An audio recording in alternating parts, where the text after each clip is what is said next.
8/5/24 புதன். பாஸ்கா 6ஆம் வாரம். முதல் வாசகம். நீங்கள் அறியாமையால் வழிபட்டு கொண்டிருக்கும் அந்த தெய்வத்தையே நான் உங்களுக்கு அறிவிக்கின்றேன். திருத்தூதர் பணிகள் நூலிலிருந்து வாசகம். அதிகாரம் 17, இறைவசனங்கள் 15, 22 முதல் 1. பவுலுடன் சென்றவர்கள் அவரை ஏதேன்சு வரை அழைத்து சென்றார்கள். சீலாவும் தீமோத்தேயுவும் விரைவில் வந்து சேர வேண்டும் என்னும் கட்டளையை பவுலிடமிருந்து பெற்றுக்கொண்டு அவர்கள் திரும்பி சென்றார்கள். அரையோப்பாகு மன்றத்தின் நடுவில் பவுல் எழுந்து நின்று கூறியது: ஏதேன்ஸ் நகர மக்களே, நீங்கள் மிகுந்த சமய பற்றுள்ளவர்கள் என்பதை நான் காண்கிறேன். நான் உங்களுடைய தொழுகை கூடங்களை உற்று பார்த்து கொண்டிருந்த போது அறியாத தெய்வத்திற்கு என்று எழுதப்பட்டிருந்த பலிபீடம் ஒன்றை கண்டேன். நீங்கள் அறியாமல் வழிபட்டு கொண்டிருக்கும் அந்த தெய்வத்தையே நான் உங்களுக்கு அறிவிக்கிறேன். உலகையும் அதிலுள்ள அனைத்தையும் படைத்த கடவுள், விண்ணுக்கும் மண்ணுக்கும் ஆண்டவர். மனிதர் கையால் கட்டிய திருக்கோவில்களில் அவர் குடியிருப்பதில்லை. அனைவருக்கும் உயிரையும் மூச்சையும் மற்ற அனைத்தையும் கொடுத்தவர் அவரே. எனவே மனிதர் கையால் செய்யும் ஊழியம் எதுவும் அவருக்கு தேவையில்லை. ஒரே ஆளிலிருந்து அவர் மக்களினம் அனைத்தையும் படைத்து அவர்களை விண்ணுலகின் மீது குடியிருக்க செய்தார்.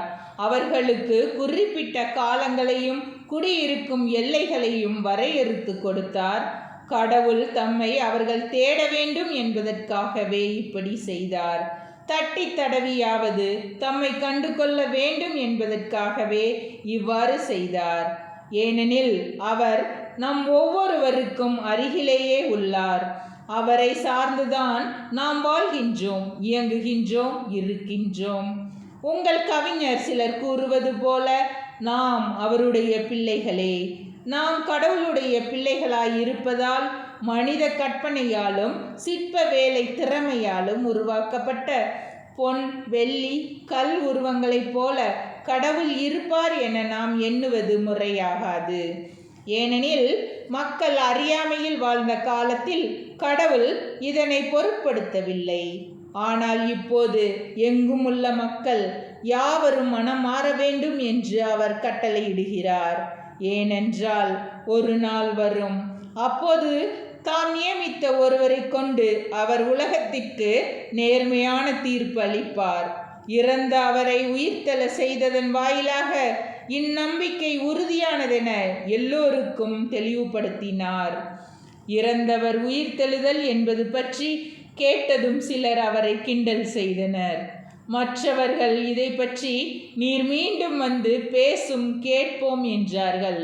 அதன் பின் பவுல் அவர்கள் நடுவில் இருந்து வெளியே சென்றார். சிலர் நம்பிக்கை கொண்டு அவர்களுடன் சேர்ந்து கொண்டனர். அவர்களுள் அரையோப்பாகு மன்றத்தின் உறுப்பினரான தியோனிசியும் தாமரி என்னும் பெண் ஒருவர், வேறு சிலரும் அடங்குவர். இவற்றுக்கு பின்பு பவுல் ஏதேன்ஸை விட்டு கொரிந்துக்கு போய் சேர்ந்தார். ஆண்டவரின் அருள்வாக்கு. இறைவா, உமக்கு நன்றி.